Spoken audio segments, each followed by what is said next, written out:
To change the orientation of your Samsung Galaxy Watch 9 is easy.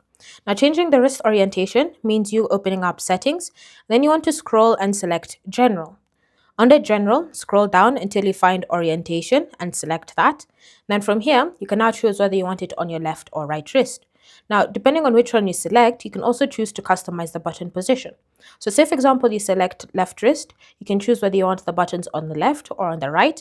If you want them on the left, you can go ahead and select left and it should automatically change. So now you should be using your watch like this. If you want it on the right, just select it and it will take you back. Now, if it's the same thing, if you choose your orientation to be on the right wrist, you can go ahead and select it and choose whether you want the buttons to be on the left or on the right.